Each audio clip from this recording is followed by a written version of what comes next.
What's up? It's Foulin Out. Yeah, coming back at you with that episode number 4. Quattro can for you our believe it? I viewers. say this every episode. Can you believe it? We made it this far. I mean, I think you sort of got to stop saying that now because, after 3 weeks, it's a habit, right? So this is just sort of becoming a habit for us to do this. Yeah, I guess. That does make sense. Man, it is windy out there, dude. That New River Valley winds, man. I love Blacksburg. Oh, yeah. I mean, it's a wonderful town. Wonderful city. One with wonderful people, but... Very windy. Good Lord, that wind. Yeah. It's also quite late, and I'm very tired. Our viewers don't know. It could be any time. Yes. For them, but for us, is well past my bedtime, personally. That is... No, you are sort of like a little kid. You go I'm to a bed child. very young. Or very early. I go to bed very young, and I wake up quite old, actually. That's just the time that we're doing this right now. We're going to have, brain farts and stuff. Mm-hmm. So forgive us. Also forgive the fact that you're just going to hear, like, howling winds throughout this whole episode. Yeah, our sound effects guy just sort of put in the Halloween sound effects for this episode for no reason. Spooky, scary skeletons send shivers down my spine. Sorry, we're really good singers. We should start a band. Oh, I'd be down. Yeah. But you know what else is starting a band? What? Never mind, that was a terrible segue. Let's just talk NBA. Right okay, now. Yeah, we're gonna start off with some NBA. I like that you went for it, but you gotta have an end goal in mind before you go with, Yeah, I didn't have any objective. Yeah. Like that was a resume without an objective line. Oh my God! Don't even talk to me about resumes. I won't. That's why we're talking NBA now. Oh yeah. Okay. All right. So back from the All-Star break, I'm just gonna go over 3 games that I sort of picked out that were sort of the cream of the crop. The creme de la creme. Yeah, the creme de la creme. That not only were they good games, but they also have a little bit of a baggage attached to each of them. Maybe some interesting discussion points, perhaps. Some storylines going forward. So the first one, we got to talk about my boys, the boys in green, Celtics, Bucks. Oh yeah. Well, which boys in green? Oh They're yeah, both that is green true. teams. I'm talking about the Celtics, obviously. Oh, okay. So 98, 97. Neither team shot particularly well. Some of that all-star rust, especially in the first quarter. You could tell that both teams, they were missing shots that they normally hit. Kyrie was missing a lot. Yeah, he ended up 9 for 27, I believe, from the field. He also struggled against the Lakers. He definitely struggles against teams that are, have a lot of length. That's sort of his kryptonite. Not good against the long boys. Yeah, the long boys. And these Bucks, Middleton, Giannis, all them, they can definitely. Brock. Oh yeah, Brock, the best 3-point shooter of his size. Just an absolute unit of a 3-point shooter. The dude is insane. But yeah, man, it's not a bad loss for the Celtics. It was away. Bucks are the best team in the East. Best team in the NBA right now too. I mean, the Warriors are still the best team in the NBA. If you look but at the record, the record. But I mean, the Bucks. There's 5 good teams in the East. No offense, Nets, but there's 5 competitive teams in the East, and then the West is just a bloodbath. So record isn't exactly a perfect estimate, and I mean, also it's just the Warriors. But I would say, Bucks, top 3. For sure. That is true. That is very true. But I want to take a look at that final play, though. Oh, because yeah. as we all know, Mark Smart thrown in the inbounds and gets to Kyrie after almost getting a 5-second violation. Yeah, it was close. And Kyrie tries to go up, but Middleton and Giannis are there. It was a tough shot. It was a very tough shot. He went for the layup, and you got to know when you're going for a layup, you're not going to get any calls unless it's egregious. And, he had to contort his body. But, I mean, I don't think there was anything bad about that play. The earlier part when Kyrie sets the down screen and Morris is coming around, he's got a free run to the hoop, and Middleton sort of grabs onto him, maybe there's a foul there. I don't know. I think it gets called, if it's the first, second, or third quarter.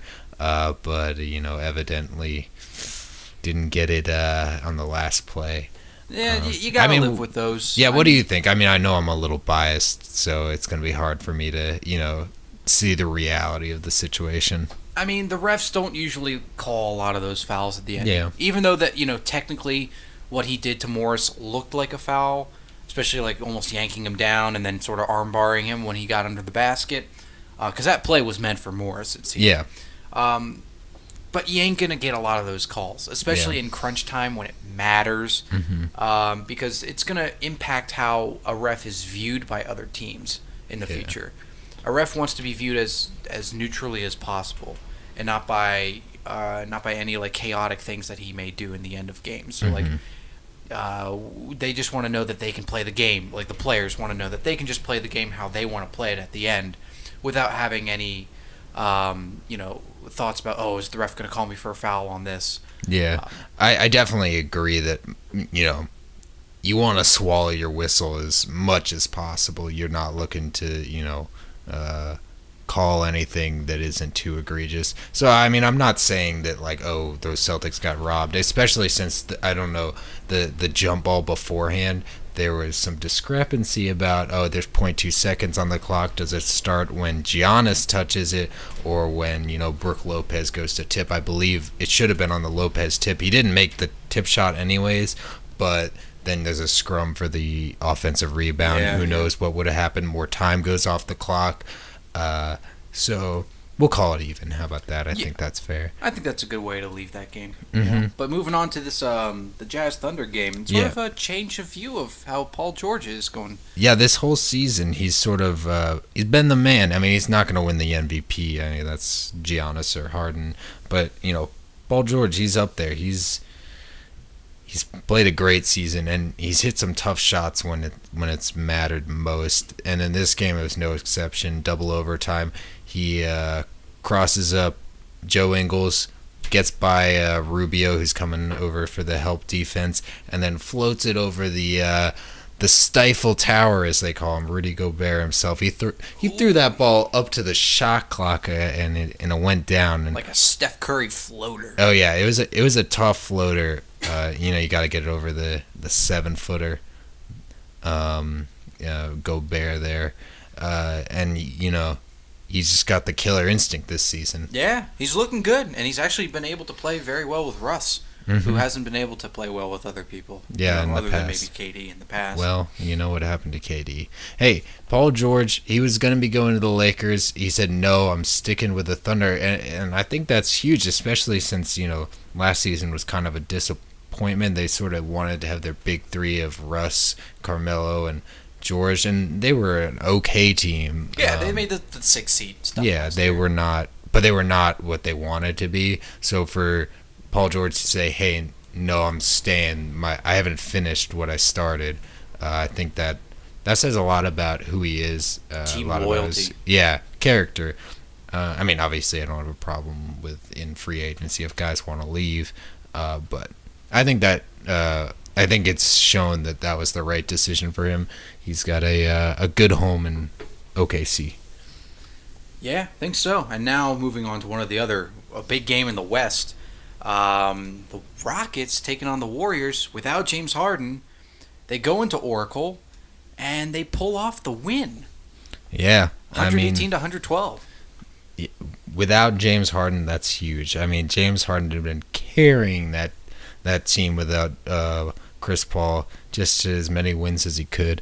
But yeah, I mean, that was a huge win. Yeah, and to those people that think that the Rockets are sort of underperforming, like, this is sort of what they can be. This is like the best version of the Rockets without James Harden on their team right now, or in that game. Do you know why he just sat out this game? He's not injured, right? I don't think it's anything serious. I would actually have to. I'm not sure entirely. I think it was just a mild injury. I don't think he's going to miss too many games. Yeah.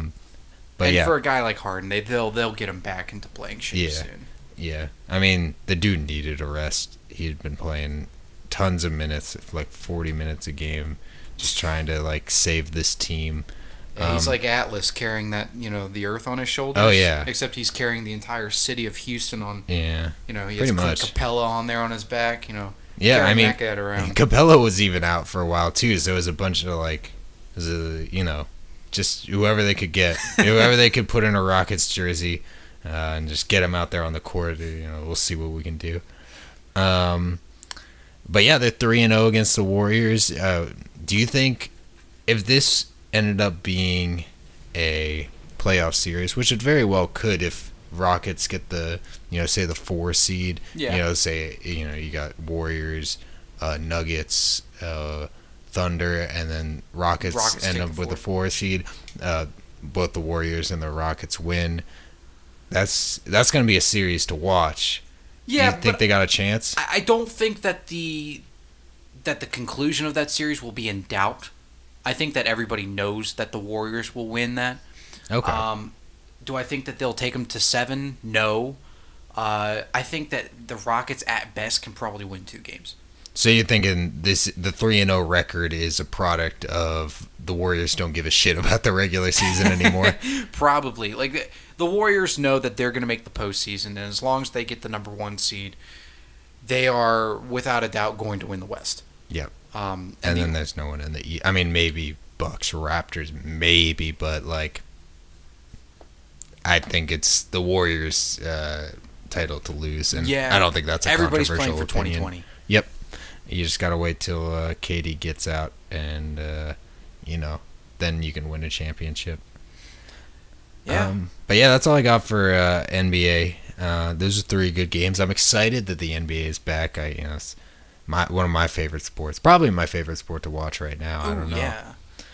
I love my Patriots, but basketball's always got a special place in my heart. Do you want to talk about the Patriots? What's going on with them? Well, we got to move on to the next segment. We're kind of crunched for Roger time. Goodell getting into any of some extracurriculars? Roger Goodell? I mean, probably. Well, not Roger Goodell. Probably right. Yeah, Actually, maybe. There's a good chance he may be another person. They got 25 people in that Robert Kraft prostitution scheme or whatever. He didn't run it, but he was just involved in it. Hey, you're a billionaire, still going to get a $75 rub and tug. What can you do? I don't understand the man, but who am I? Well, I do judge pretty harshly. Actually, it's kind of not a smart move. Oh, definitely not. But I mean, when you get all that mac and cheese money, Yeah. You just rub it all over yourself and be like, "Hey, I'm looking for a happy ending." All right. I'm sorry. No, it's okay. We gotta cut this and move on to. I'm sorry. I would like to apologize to everyone. It's not my finest moment. No, don't worry. It was your finest moment. Oh, thank you. So we got to move on and talk about our Virginia Tech Hokies. Moving on from mac and cheese money. Mac and cheese money to Hokie basketball. They went 1-1 this week. They beat the Fighting Irish yesterday. Gonna be honest, did not watch that game. You're gonna have to help us out. Wow. They led the entire game. Okay. 3-point shooting was relatively good compared to the other game that we'll soon get to talk about. Notre Dame just could not shoot. Our defense was all over them. They're not very good this year, right? Oh, no. They're pretty bad. But, I mean, they're good if they played in, like, a mid-major conference. But since they play in the ACC... They get destroyed. Yeah, they're like 3-11 in conference play. So they're not really that good. And they lost one of their best players, too, at the beginning of the season. Oh, okay. Because Notre Dame's usually their basketball school. Yeah, they're usually a tournament team. Yeah. They've made the tournament. I don't think they made it... Oh, no, they made it last year. Yeah. Yeah. But anyway, moving on to the real game, though. UVA, baby. UVA came to Blacksburg, and unfortunately, they came out with a win. Overall, key points to take away from this game was that both defenses played really well. Oh, yeah. I was really impressed with Virginia Tech's on-ball defense. They got a lot of turnovers. They got a lot of steals. They were jumping passing lanes. Like, plays, simple guard-to-guard pass, at the top of the key. They were jumping those lanes. UVA was clearly uncomfortable in offense. It was just we had nothing going for us. on the offensive end. Oh, yeah. UVA had a total of, I think, 14 or 15 turnovers. That's not like UVA. UVA is a very disciplined team. Very, very disciplined. And we had a total of like 8 in the game. Okay. Which, when you win the turnover battle 2-1 or close to 2-1, you would assume that you'd win the game, especially at home. It's not the same as football per se. Like with football, it's really important, like turnover. But definitely in basketball, there is an element of if you're getting turnovers and you're getting points off the turnovers, you expect to win. I think the issue was we weren't converting as much as we should have off those turnovers. Yeah, and really the converting from the 3-point line. Oh my goodness. We shot 10% from 3. We went 3 of 28. 28, okay. I knew it was bad. It was god-awful shooting. And I had no idea why, because it was our home court. Mm-hmm. It must have been the nerves or something getting to them. But if you have scholarship players on your team, and you go 3 of 28 for 3, a guy that's going to go to the NBA, and 2 grad students that have been there for years, and you shoot 3 of 28 against your rival at home, that's unacceptable. It seemed like they weren't getting a ton of open looks. The looks that, are the ones they tend to convert on. They had to take a lot of shots that were closer to an NBA 3 than a college 3. Oh, but come on. There were some where Hill or Outlaw were wide open in the corner. I mean, yeah, I definitely agree, but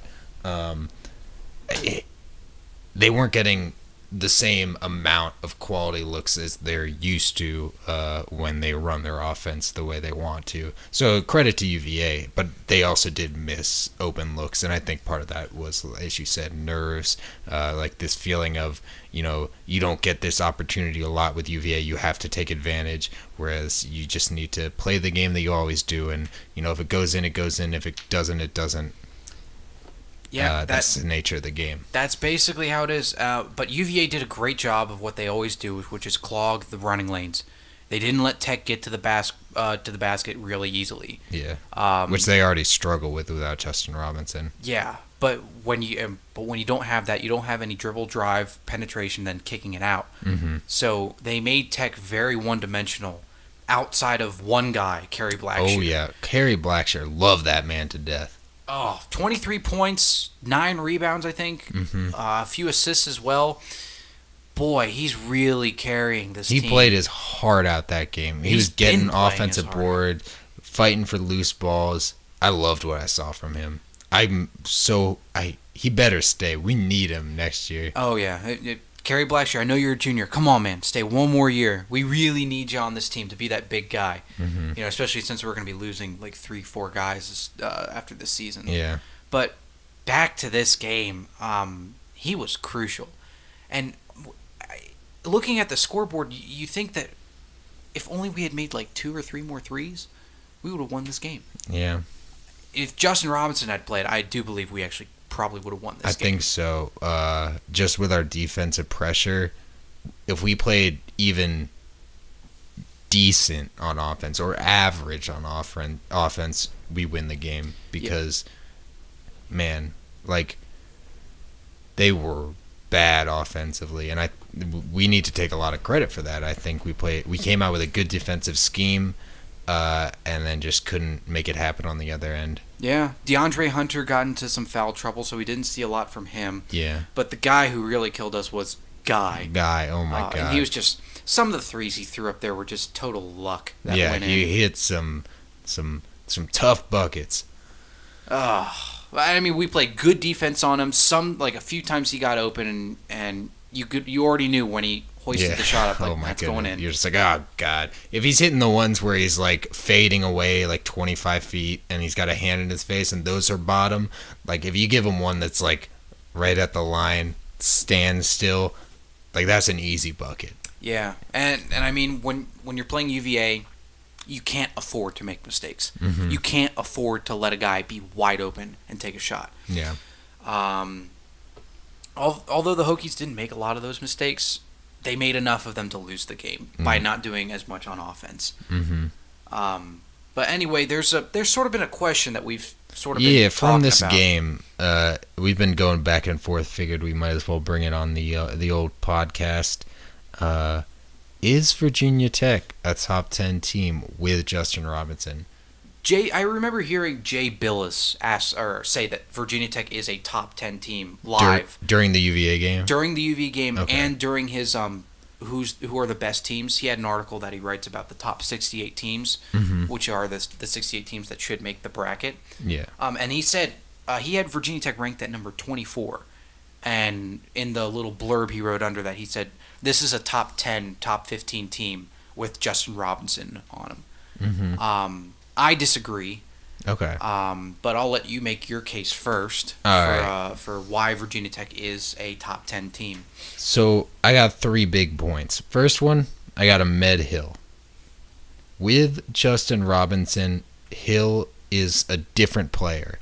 All right. So I'm going to go over some of his best games that he had with Justin Robinson. The first one, 5 of 6 from 3. I'm focusing specifically on his 3-point game because I think Justin Robinson's ability to attack the paint gives Hill a lot better looks from the 3-point line. All right. So 5 of 6 against St. Francis, 6 of 9 against Central Connecticut.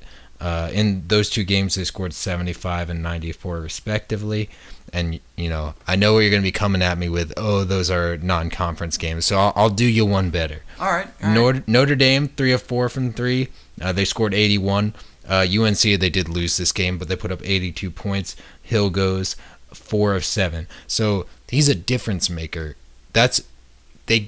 When Hill plays well, Virginia Tech scores a lot of points. And Virginia Tech doesn't need to necessarily score a lot of points to win because their defense is good, but it makes it a whole lot easier.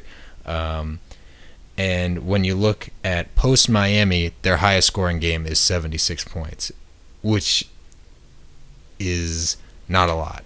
And it's pretty good in college, but I mean, to play in the ACC, especially against a lot of teams, you may need a few more. Yeah. And I think that was against Georgia Tech? I think, that was a lot of those Georgia points Tech were game. sort of garbage points at the end. So the next thing is when you look at Blackshear, who's sort of been the guy that the offense has run through since Justin Robinson went down. And it sort of shrinks the floor when he's running it because he runs it from the high post. If he was running it on the low block, maybe you could see when they bring a double, he'd kick it out, get him an open shot. But the way Buzz Williams runs the offense through Blackshear is he's set up in the high post, and then you're getting off-ball screens to get guys downhill. And stuff. Yeah, just to get guys downhill. When they want to get 3-point looks off of that, they're not catch and shoot from like a set position. They're going to be coming off screens, which is a significantly more difficult shot to hit than just standing in the corner, catching the ball, shooting it. And Hill's a good player, but it takes a special talent to be able to hit those 3-pointers, running off of a screen on a consistent basis. And I just don't think that's something that's really his wheelhouse. He's more of a guy that's going to catch it and shoot it. He's a spot-up guy. Yeah, he's a spot-up shooter. Him and Outlaw are pretty much the same player. Yeah. In a way. Although Hill he's a bit more aggressive. He can take the ball to the basket, dunk it a few times. Hill's more athletic, I think, for sure, and I think he's more versatile. I really think Outlaw is, a 3-and-D guy. Yeah, and he is one of the best 3-point shooters. He's I think the best still in the ACC. Yeah, I think Outlaw has still managed to do pretty decently, just because he is a better 3-point shooter than Hill is. So I mean, he's also struggled, just not to the same extent. I mean, when you look at Hill, his best game since Justin Robinson is 2 and 6 from 3 against Pittsburgh, who is not a top talent. Yeah. So yeah, I mean, that's really what you look at from that perspective. Then the third point I got is Nikhil. And not only has his scoring become significantly less efficient, the biggest thing is his role as a distributor. So I got these homegrown stats. This is how much I'm dedicated to the game. Come on. I went in there. I went to ESPN. I looked at the game log. I calculated these myself. So his assists per game before or through the Miami game is 3.65. He's got an assist to turnover ratio of 1.55. Those are decent numbers, considering he's not the primary distributor. But then you look after Miami, and it is not good. He's got 3.2 assists per game, which you'd expect with Justin Robinson. There's going to be more passing to go around. You'd expect him to go up, but he actually lost 0.4 assists. And then his assist to turnover ratio is really bad, 0.82. I mean, he's turning the ball over more than he's creating, which is, you can't have that. Because you can run the offense through Blackshear, but in today's league, you need a guard that can score and pass, at least at an average level. I mean, you don't need to have the next Chris Paul out there, but you need someone that can, make the right play on a consistent basis. And Nikhil has shown that he can't do that. And Beatty can't score. So you kind of have you're in this position where you don't have a guard out there that can provide even close to what Justin Robinson. So I think with all of those things combined, you have a situation where, it's just one guy, but it's your best player, and he's the guy that makes the whole thing run. So that's all I got. I'm gonna let you come back. All right, I think all your points that you laid out were pretty fair. I do feel that a lot of the shooters and stuff that we have on our team, like Hill and Outlaw, do play much better when Robinson is on the court. And I'm not saying that we are like a good team. I'm just saying that we are not worthy to be called a top 10 team, even with Justin Robinson on the court. So the way that I look at what determines a top 10 team is how they fare against a lot of these AP top 25 teams. Like Duke, they are, I think, like 8-3.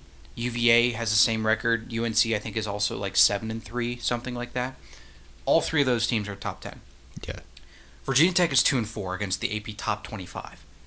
That's not very good at all. So when you're playing up against, and when we have a team that we won 21 games, so only 2 of those wins are against top 25 teams. One of them is no longer in the top 25, NC State, and the other one has actually gone up, which was Purdue. And we did play Purdue very well. I think that was one of our best games of the entire season. Going up against one of the best players in the nation in Carson Edwards. But that's just one game. That was our best game with Justin Robinson on the court. As a top 10 team, or a team that is worthy to be called top 10, you are supposed to win games that you are not supposed to win. So that means going into UVA and winning, or at home against UVA and winning, or going into UNC and not being blown out by 25 points. I mean, it means that you are competitive against the elite teams in the nation. And so far, I have not seen that Virginia Tech has been competitive against a lot of those top teams, other than this past UVA game, which I feel that even though we lost that game, does show that we do have some character building going on right now. I wish that Justin Robinson could have played in the UVA and this upcoming Duke game, because I think, this is obvious, there would be no mystery, because I think even with Justin Robinson playing, we were ranked 9, but no one really knew if we were a top 10 team, even with that ranking, because we were beating the teams we should have, but then losing to the teams that we should have as well. So it's like, where do we fit in? Yeah. And I think the UVA and the Duke game would have shown us that, but we're not going to be able to know. Well, we may beat Duke. That's still up in the air, especially with Zion still presumably out. Do I think we have the talent to win that game? Who knows? That'll be maybe a question coming on later in the segment. But looking at the team overall, we still have lost to teams that we should have beaten. We lost to Penn State. We lost to Clemson. Both of those teams we should have beaten. Clemson, to be fair, we didn't have Justin Robinson on the team, but Clemson has not been very good this season, and that should have been a win. But then I also feel that a lot of players on this team haven't really made the next step in their overall progression. Outlaw while he's a great 3-point shooter, we've known that he's a great 3-point shooter, and he hasn't really developed any other game other than that. Yes, he gets some rebounds and stuff, but that's sort of because he's a taller guard. Nikhil, it's really, he sort of frustrates me the most.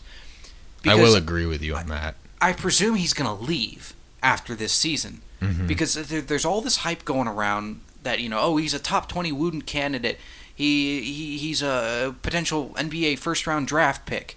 He shoots the ball well. He does all this. You look at his past few games, nothing really stellar.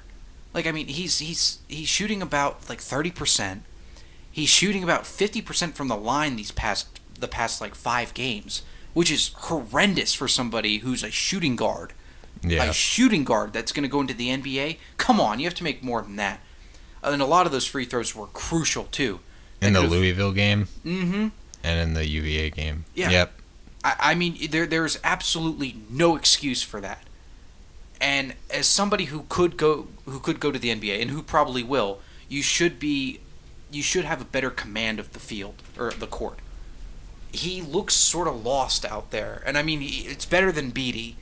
I mean, because Beatty didn't seem to get any offense going around anyway, which sort of led Buzz to give Blackshear the ball and let him sort of run things.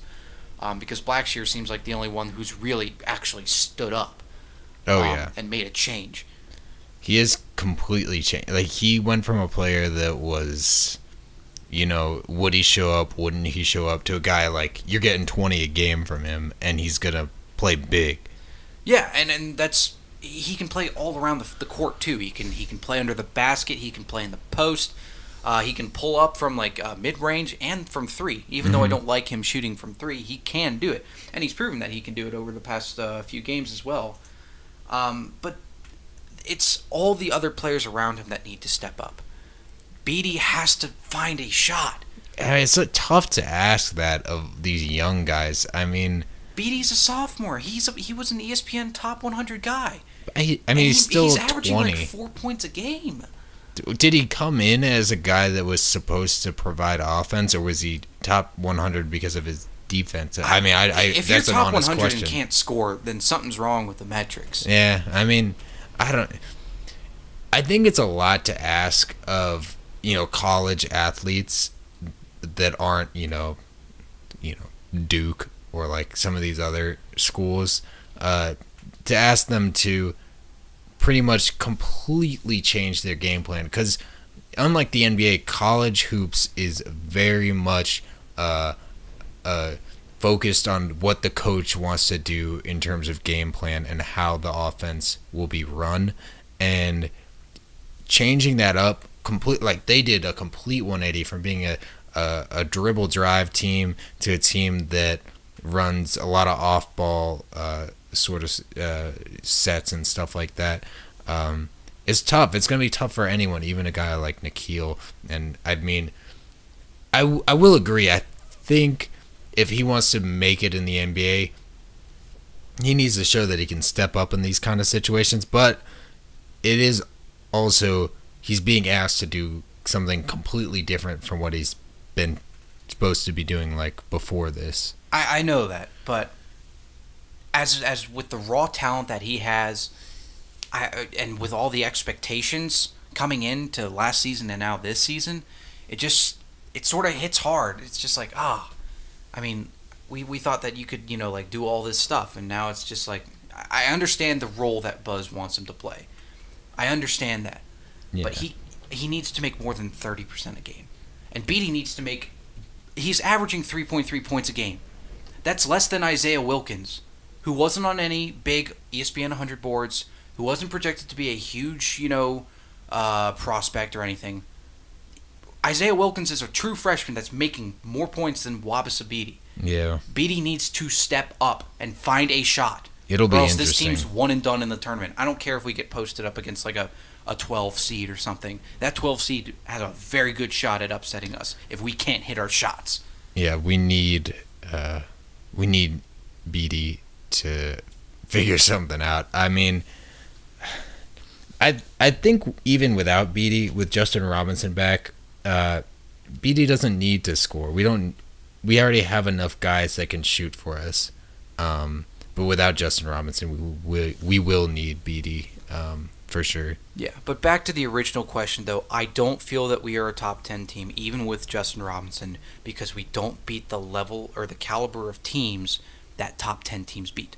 Top 10 teams beat other top 10 teams. Yeah. We don't beat top 10 teams. I agree that we haven't shown that we can beat the teams, but at the same time, it's a game of like, who knows, because Justin Robinson went down before our two biggest games where we had this Duke game coming up and the UVA game. Those two games were our best chance at beating top 10 teams, and we didn't have our best player for it. So it's hard for me to be like, oh, we don't beat top 10 teams when we haven't had enough shots at those top 10 teams without or with Justin Robinson.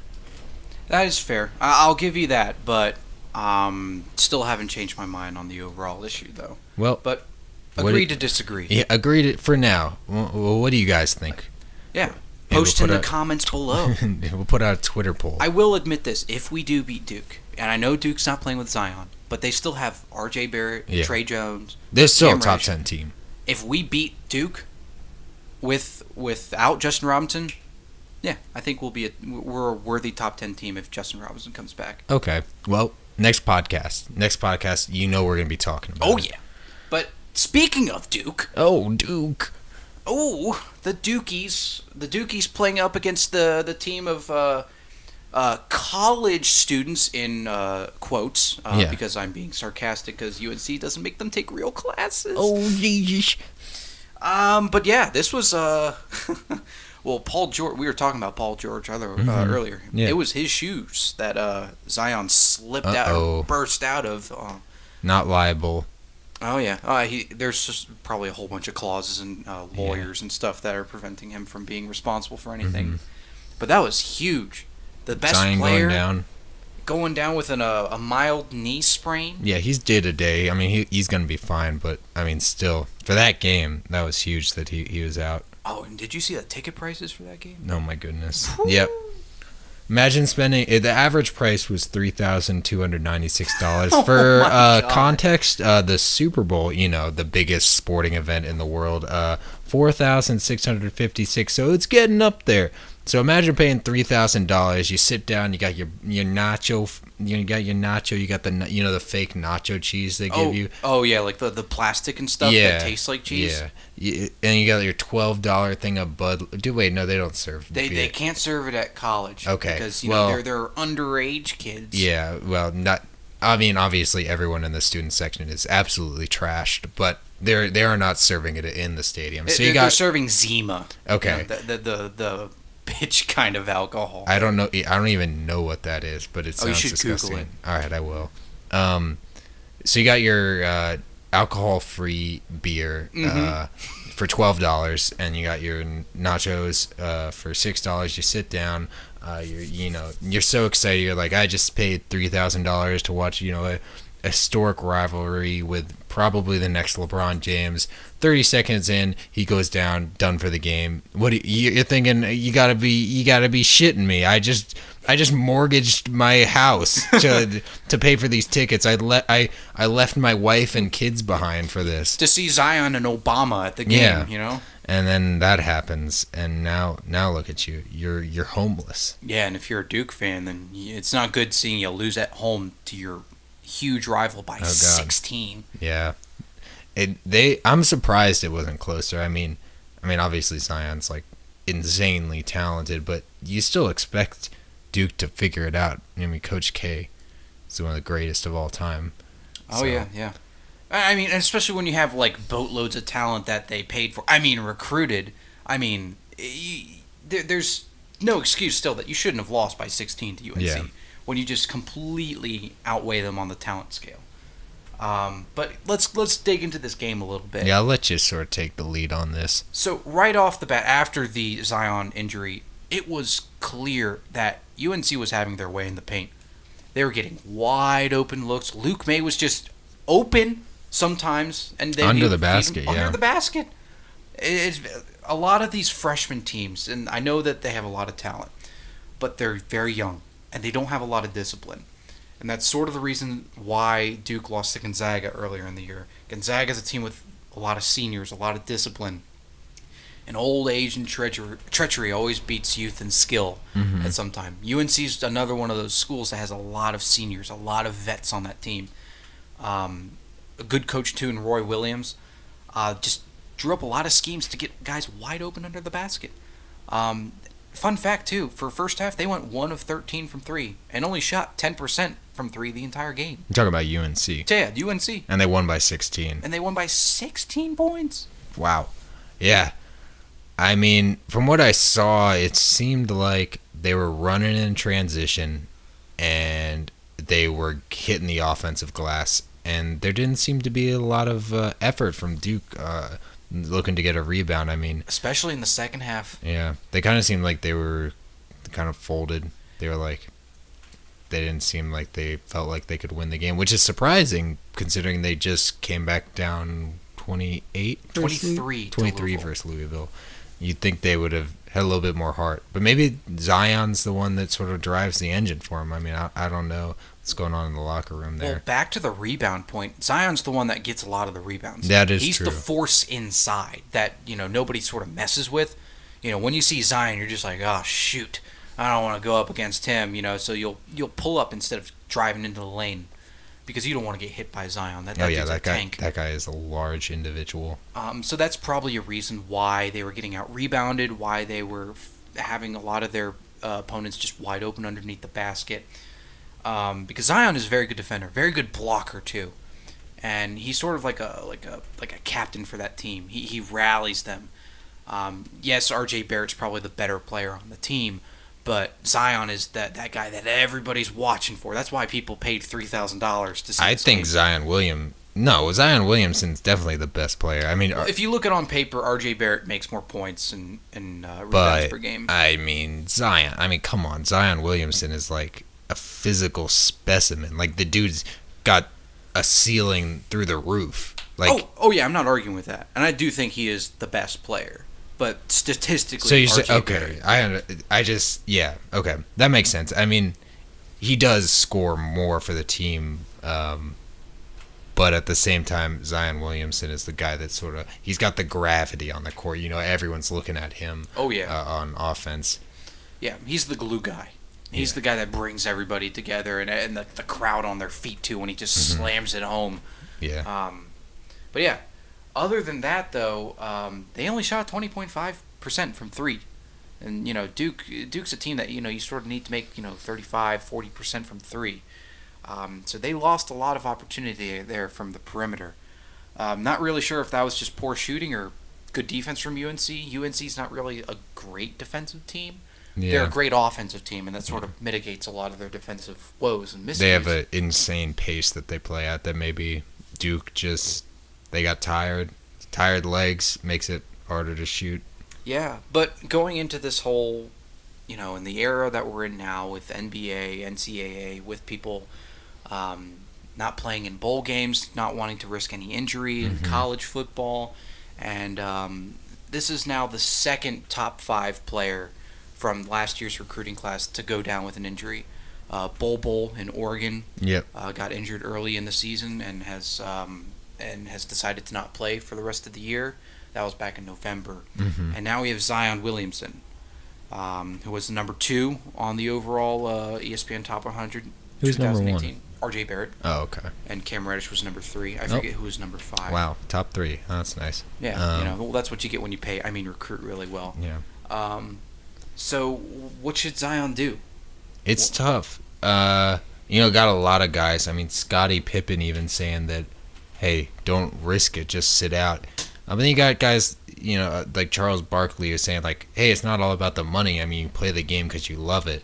And I understand that notion, but at the same time, like, man, it'd be tough if you had a career-ending injury that cost you millions of dollars. I understand money isn't everything, and I'm sure Zion Williamson loves playing the game of basketball. I mean, he's done it his whole life, but it's dangerous. I mean, that's your career. He doesn't have a degree.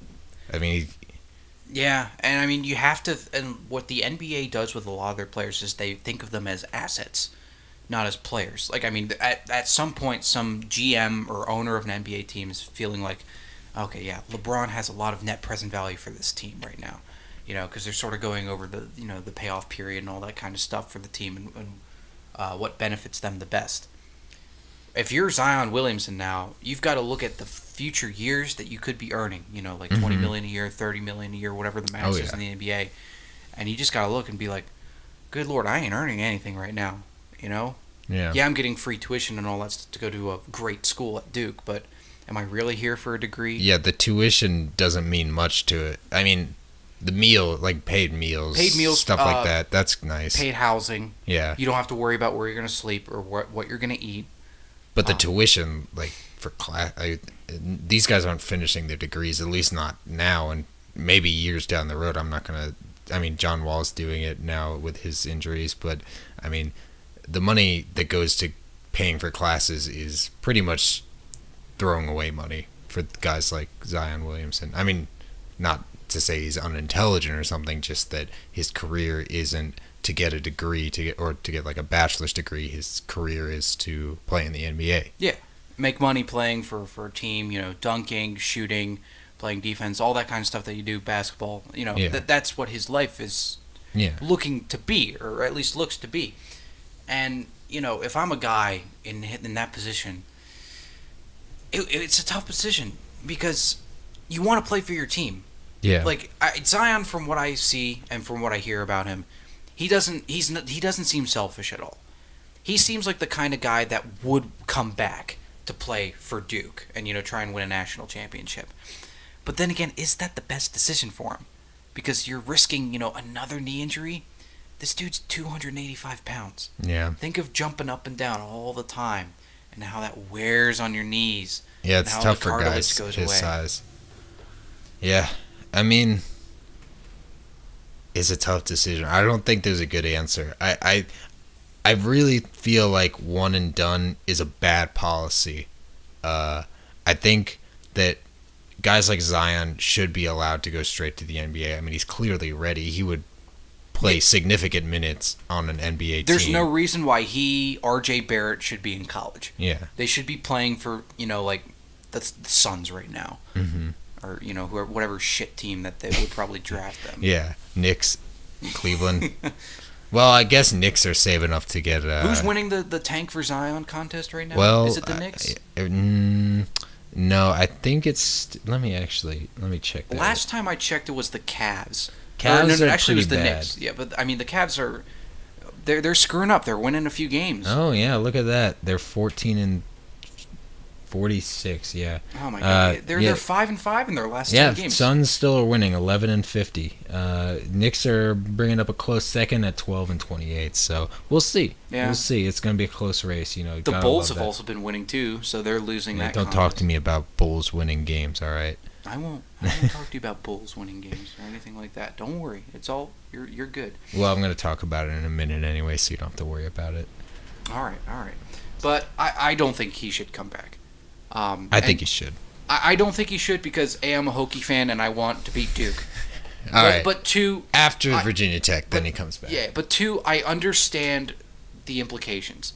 Like, if I was a Duke fan, of course I'd want him back. If I was him, if I was Zion Williamson, of course I'd want to play for my team. Like, because deep down, that's what matters. Loyalty to your team. Building a band of brotherhood with all the people around you. Mm-hmm. But at some point, you gotta look at the financial aspect. The financial aspect is killer. You ask people who vote in, like, the past election, what the number one concern for them is. It's always economics. What's going on in the economy? What helps them put more money in their pocket at the end of the day? Yeah. And at the end of the day, for Zion, you gotta look at what's gonna put money in your checking account. Yep. And that's playing in the NBA. The NBA, you get paid. If you're good, you get paid. And he has to make sure he can be healthy till he can get to that first deal. Because I mean, you're still getting paid on a rookie deal, but it's tiny compared to what you can get as a max deal. Which, if everything goes right, he will get a max deal as soon as he's eligible for a contract, and that's $100 million. If he lives up to the hype. Yeah, I think he will. But that's a discussion for another day. You want to move on to not a last second, but our last segment, or second to last segment, and the segment that coins the name of our podcast. Yeah.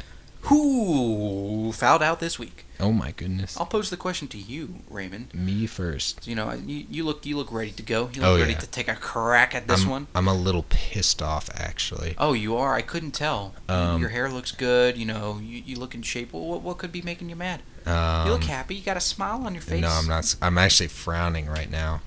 Oh. You can't see because I got the pop filter in the way. Oh, okay. Yeah, but I'm actually quite distressed. It's because for who fouled out, it's Brad Stevens, coach of the Boston Celtics. I love you. You look like you're a child. Me? No, not you. Oh, okay. You have a beard, so not a child. Yeah. Brad Stevens looks like a child. Love him to death. Great coach, but got a few questions. I got a few questions for you, buddy. What are your questions for him? I'll personally email him these questions. Okay, thank you. All right, so they're on a 2-game losing streak. Bucks loss, fine, whatever. I mean, it's a tough loss. You hate to see it, but it happens. Second loss to the Bulls. Are you freaking kidding me? Are you freaking goober? What are you doing? I mean, it's on the players, partially, but you're the coach. You gotta be like, hey, pull your head out of your butt. Stop playing like a goddamn dingus. What was the score? They lost by they went down 25 at one point. Jeez. And they lost by 12. To the Bulls. To Louis Markkinen. Bulls. Or Lauri Markkinen and Zach LaVine, right? And Arcidiacono. Remember that guy? Oh. From Villanova. He was banging threes on us. It was brutal. So why is Rozier getting 25 minutes? Can I ask you that, Brad Stevens? Why is Rozier getting 25 minutes? Why? He's bad. He shoots stupid shots. Because he's scary. He's not scary anymore. He's scary to me. He's not scary to any other fans of other teams. No one's scared. He got a rebound, right? He takes it all the way up the court. He runs down, thinks about driving into the lane, and then he's like, nah. And then he runs to the corner and then just shoots a 3. I'm like, what are you doing? That's the stupidest shot I've ever seen. You're not Kyrie. I'm sorry, dude. I used to love you, and you got some game, but that's like a Kyrie shot. You're not there yet. You maybe one day, but you're not there yet. And he reminds me a lot of Isaiah Thomas a little bit, but Rozier? With the bad shooting and can't really assist. Isaiah Thomas was amazing. He was insane. The dude he made 30 points a game, and he did it on pretty good efficiency. Isaiah Thomas is a legend. Don't ever compare him to Rozier. How dare you? I'm sorry. Then Brad Stevens, why do you not start Jaylen Brown? Marcus Morris, I understand. He did his thing for a while. He's not shooting too good now. Put in Jaylen Brown. Stop being an idiot. Does he give Jaylen Brown more minutes than Rozier? No. Well, maybe. I think he gets the same. But he should get more. Jaylen Brown needs more minutes. Come on, dude. And then, last thing. Call timeouts. When this team stops giving a gosh dang about defense and they let a team go on a 10-0 run like it's their job, call a timeout. Don't just let them be like, hey, they'll figure it out, because clearly they can't. They haven't done it all year. So, yeah, that's who fouled out. Stupid Brad Stevens, who doesn't know how to coach anymore, apparently. Hit him with the gosh dang in there. Gosh dang it. Gosh dang it. Come on, right. Brad. We have to speak that way when we're speaking around children, right? Yeah. And you think Brad Stevens... Brad Stevens is a child. Even though he's actually, 40? He's like 48 or something, honestly. Yeah, I guess 40's the new 13 or something. Yeah, I don't know. That sounds like you're going to go to prison. But anyways, who fouled out for you? FBI should be knocking on the door any minute now. FBI, open up! But yeah, who fouled out for me? And I don't know if any of our viewers heard about this, but the Bucks Timberwolves halftime performance by Ja Rule. Oh Ja boy. Well, long story short, things didn't go well for him. Nope. So anything that could have gone wrong went wrong for Ja Rule. So starts out, he's trying to get the crowd going. He's just like, "Hey, Milwaukee." He did say Milwaukee a lot. It's a cool thing. It's a cool city name, Yeah, Milwaukee. I guess. And I can understand why. 'Cause he's trying to get the city pumped up. It's a city that probably is not very, hip hop oriented. Oh my They seem goodness. very like a. What are you trying to say? I'm not trying to say. I anything. think we should just move past this All and right. move on to the next thing. They probably don't like hip hop. But anyway, it's 90s night in Milwaukee. Hip hop's sort of big in the 90s. So of course, being the big hip hop enthusiast that Milwaukee is, they bring in a rapper from the early 2000s. Yeah. Bad move. And he admits that on the stage, in Yeah. front of everybody. But That was anyway, pretty funny. but that's a pretty good joke. That's a way to lighten the crowd up too. Mm-hmm. So he goes over to the sound guy like, "Are you ready?" And the sound guy's just like, "Yeah, no." and Ja Rule's just like, "Yeah, I don't think we're ready." And then he just starts walking around, and then the music kicks in, and it's off. Yeah. Something with the music is off. They kept cutting it out randomly to have this crowd join in, but it's like that's not how you do it. You still let the music play. You just have them sing with it. Is it the crowd or is it like an explicit content? Oh, I think it might have I been didn't think about that. because I think he picked a bad song Oh. to sing because it is a family friendly environment. Don't want that heinous rap music poisoning the children of tomorrow. Yeah, especially in Milwaukee. But anyway, the music would just cut in and out. He would try to sing along with the tape, but his voice was you could hear that the tape in the background at a different time and interval than his voice actually singing the song. And it also didn't help that they had massively loud air horns go off while he was singing. So, if that's not embarrassing enough, halfway through his performance, Giannis and the rest of the Bucks just start coming out and shooting. Yeah, we don't care about. I'm Greek. I don't even know what rap music is. They start doing warm-ups and stuff, shooting threes and all that, while the dancers are on the court. The lights are still going. So, nobody was interested. I feel bad for the man. And afterwards, some Timberwolves fans were poking fun at him, and he gave him a curse. He said that the Timberwolves will not win a championship for the next 30 years. Well, they're kind of used to it at this point. I mean, yeah, I don't think he really needed to add the curse. I think they Yeah. were just never going to win. But anyway, that's who I got for Foulin' Out. That's a good answer. Yeah. Well thought out. So we got 3 big questions. All right, we got to end it with our 3 big ones. Well, you hit me with the first one. Why don't you? I'll give it to you. So, big question this week, of course. Will Virginia Tech man up, take no excuses, beat Duke, and get their first win over an elite ACC team this year? Well, my mind is telling me no, but my heart. You know that song? No, I My don't know heart that song. is telling me. I can't hit that note, but it's yes. I think they will. You think they will? I think they will get it. Give me a game plan. Here's what you do. If Zion plays, anytime he gets the ball, you double him. All right? All right. You don't let him.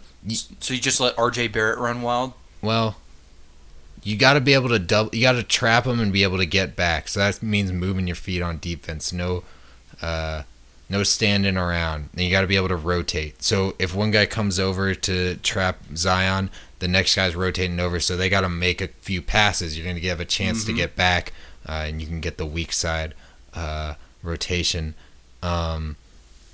So that's what you do on defense. Offense, I think you just got to keep doing what you've been doing. I can't think of another way that they can really get the ball moving. I mean, give the ball to Nikhil maybe a little bit more. Give him some high pick and rolls. Give him a chance to get downhill. Run that 2-man game with him and Blackshear. Maybe let Blackshear get a little bit of pick and pop game going. All right. Just anything to throw something different at him. But I think, your bread and potatoes, the bread and butter of what you want to do. Bread and potatoes. Okay. See, I conflated meat and potatoes and bread and butter. So now we got bread and potatoes, which is a very starchy meal. Probably don't want to eat that if you don't, unless you plan on gaining a lot of weight. The meat and potatoes of their offense is got to be that Stop laughing. It's not that funny. I can't stop laughing. I'm doing my best, okay? It's very late. I'm very tired. You gave a good answer. Yeah, just do that. Whatever. I'm going to ask you a question now, you stupid idiot. Okay. Do you think One and Done will still be here in 5 years? Well, I mean, looking at it from like an NBA perspective, this has been the bread and potatoes rule for them. All right. I fucking hate you. This has sort of been like a huge rule, but I don't know if they'll get rid of it because it really benefits a lot of the colleges because it's issuing a quota or a line that players have to go to college for 1 year in order to go to the NBA, which I don't like. If you're good enough to go to the NBA, you don't have to go to the college. And I think that if you're good enough to maybe not go to the NBA, but you're you don't want to go to college, there should be a league for those kinds of people to still make money. LeVar Ball, baby, big baller league. Oh God.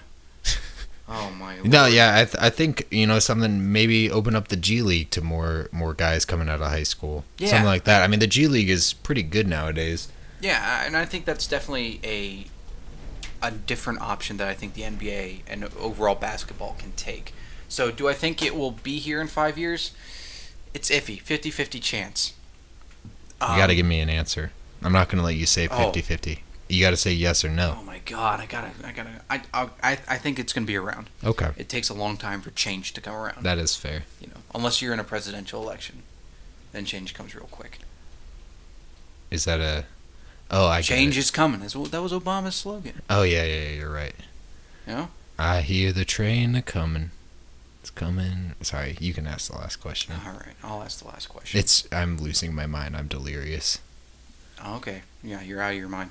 But anyway, baseball preseason just got going. Yeah. So I know you're a big Red Sox fan. Of course. I know. But do you think they have any chance at repeat appearance in the World Series? I mean, I don't know if they'll win, but do you think that they have a chance to win the pennant? Well, okay, make it back. Not win the World Series. Not win just the World make it Series back. because I mean, you've got to go through the Astros again. You've got to go through, everybody in the AL, and the AL is sort of the better league than the NL. Okay. Yeah. Well, right now they haven't re-signed Kimbrel. They lost Kelly. So their bullpen was already a question mark in the regular season last year. They dialed it in towards the end. Or in the playoffs, they were lights out. I understand not paying Kelly. He had a great postseason, but the regular season he was very shaky, and he got a good deal. So I think you need to pay Kimbrel though. If you want to go back to the World Series, you need to have a closer. And Kimbrel was far from lights out in the playoffs, but throughout the regular season he was very good, and I don't think you can forget that just because of, a bad series in the playoffs. Yeah. I think they need to pay him. If they pay Kimbrel, I would be fairly confident in their ability to, make it back to the World Series. But it'll depend on that. So I guess if you want an answer. You need to give me an answer. So I'm thinking they don't end up paying Kimbrel, so I'm going to say no, they don't make it back to the World Series. All right, that's fair. Unfortunately. But if they do, I'm hoping they do, because I'm still going to be watching the team, and I want them to, win it all again. No, of course. Wow. Well, I think this was a very good episode. Yeah. We learned a lot. We had some very deep discussions. We grew as people. Yep. I think I'm 6 foot now. Wow. I meant emotionally. Oh. Well, I mean, I don't know about that. Well, the word's still out on that, but maybe. You're 6 foot emotionally now. Oh, that's nice. You can tell the ladies that. Oh yeah, I'll definitely tell the ladies that. So just a quick shout out to my boy Hayes for the Pirates. Got a walk-off grand slam. Oh my God. For the Pirates in their second Pirates preseason game against the Miami Marlins. Yeah. Who no one likes. Yeah. But anyway, that's it from us. Yeah. Hope you enjoyed this podcast. If you did, hit that subscriber button and smash that like button too. Oh yeah, we're gonna be T-Series.